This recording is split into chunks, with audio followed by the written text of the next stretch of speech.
अंग्रेजी हुकूमत की नींव हिलाने वाली 1857 की क्रांति की नायिका रामगढ़ की वीरांगना रानी अवंतीबाई लोधी की जन्म जयंती आज बालाघाट में पूरे हर्षोल्लास के साथ मनाई गई।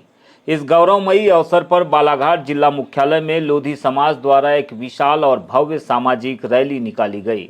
मोती नगर के स्वर्गीय रामा बापू उद्यान से शुरू हुई यह रैली हनुमान चौक का भ्रमण करते हुए बस स्टैंड स्थित रानी अवंतीबाई की प्रतिमा स्थल पर पहुंची। यहां पर भारी संख्या में मौजूद माताओं, बहनों और सामाजिक पदाधिकारियों ने वीरांगना की प्रतिमा पर पूजा अर्चना कर उन्हें नमन किया। इस भव्य आयोजन में बालाघाट विधायक अनुभव मुंजारे और विधायक राजकुमार कर्राए भी विशेष रूप से शामिल हुए। इस मौके पर नेताओं और सामाजिक संगठनों के पदाधिकारियों ने समाज की एकता का आह्वान किया। साथ ही युवा पीढ़ी को वीरांगना के अदम्य साहस, नारी शक्ति और राष्ट्रभक्ति से प्रेरणा लेने का कड़ा संदेश दिया।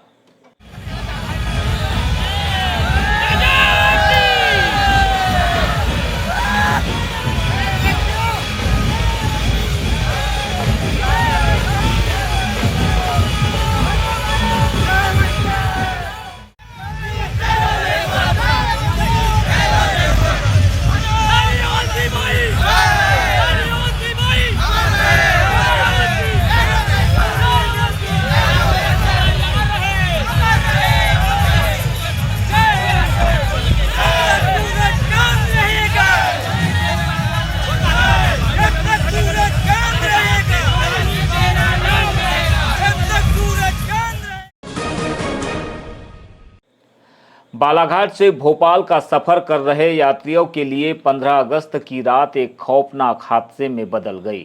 जानकारी के मुताबिक 15 अगस्त की रात को यह बस बालाघाट से निकली थी, लेकिन 16 अगस्त की सुबह करीब 6 बजे होशंगाबाद पहुंचने से ठीक पहले आचरखेड़ा के पास अचानक अनियंत्रित होकर पलट गई।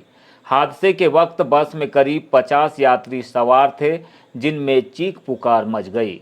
इस भीषण सड़क दुर्घटना में 15 से 20 यात्रियों के गंभीर रूप से घायल होने की खबर है। गनीमत रही कि स्थानीय लोगों और प्रशासन की मदद से सभी घायलों को तुरंत होशंगाबाद के अस्पताल में भर्ती कराया गया, जहां पर फिलहाल उनका इलाज जारी है। लेकिन इस दर्दनाक हादसे में सबसे हैरान और आक्रोशित करने वाली बात रही बस मालिक की घोर संवेदनहीनता। इतने बड़े हादसे के बावजूद बस मालिक ने किसी भी यात्री की खैर खबर लेना मुनासिब नहीं समझा। इसी बस में बालाघाट के भाजपा नेता और मनोनीत पार्षद सिद्धार्थ सेंडे भी सफर कर रहे थे, जो इस हादसे में घायल हुए हैं। बस मालिक की इस घोर लापरवाही को लेकर सिद्धार्थ सेंडे ने अस्पताल के बेड से ही घायलावस्था में एक वीडियो जारी कर मोर्चा खोल दिया है। उन्होंने वीडियो के जरिए बस संचालक की इस अमानवीयता पर कड़े सवाल उठाए हैं। नंदन ट्रेवल्स की बस जो बालाघाट से भोपाल के लिए जाती है, होशंगाबाद के पास में लापरवाही पूर्वक गाड़ी चलाते हुए ड्राइवर के द्वारा पलट दी गई। लगभग 40 से 50 यात्री उसमें हताहत हुए हैं, गंभीर रूप से घायल हुए हैं। बहुत लोगों की पसलियाँ टूटी है, हाथ में भी फ्रैक्चर्स है। उनका इलाज होशंगाबाद में प्राथमिक उपचार चल रहा है। मेरे भी पैरों के लिगामेंट्स टूटे हैं, हाथ में भी गंभीर चोट है, सिर में भी चोट है। लेकिन अभी तक नंदन ट्रेवल्स के मालिक या उनके किसी भी एजेंट के द्वारा जो घायल हुए हैं उनसे किसी प्रकार का कोई संपर्क नहीं किया गया है, ना ही किसी प्रकार की मदद उनके द्वारा उपलब्ध कराई गई है यात्रियों को। यहाँ तक कि बस पलटने के बाद में यात्रियों में भारी कोलाहल और भारी उत्पात जैसी स्थिति हो गई थी। उनको अपने सामान और सब सारी चीज़ें खुद ही करनी पड़ी, लेकिन किसी वाहन मालिक या किसी एजेंट ने किसी प्रकार की कोई सहायता नहीं की। मैं आह्वान करता हूँ कि वहाँ उस बस के ड्राइवर पर और उस बस के मालिक पर एफआईआर तत्काल दर्ज होनी चाहिए। सरकारी योजनाओं में पारदर्शिता लाने वाले ग्राम सामाजिक एनिमेटर आज खुद अपने हक के लिए संघर्ष कर रहे हैं। इसे लेकर मध्य प्रदेश ग्राम विकास सामाजिक एनिमेटर संघ ने नेता प्रतिपक्ष उमंग सिंगार को एक ज्ञापन सौंपा है।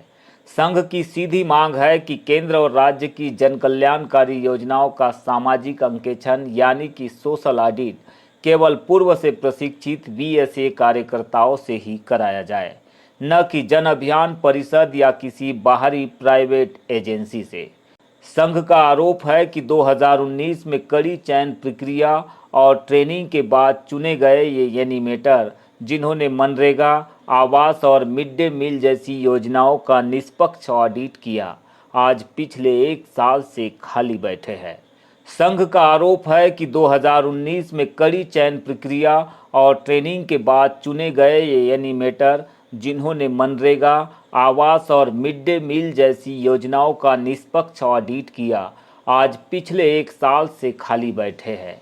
यही नहीं, उनके पुराने काम का मानदेय भी अब तक अटका हुआ है। वीएसए कार्यकर्ताओं का कहना है कि जब उनके पास एमएसडब्ल्यू जैसी डिग्रियां और सालों का अनुभव है, तो सरकार फिर से नए लोगों या एजेंसियों को ट्रेनिंग देकर समय और जनता के पैसे की बर्बादी क्यों कर रही है। संघ ने चेतावनी दी है कि बाहरी एजेंसियों से ऑडिट कराने पर योजनाओं की निष्पक्षता और गुणवत्ता दोनों खतरे में पड़ जाएगी।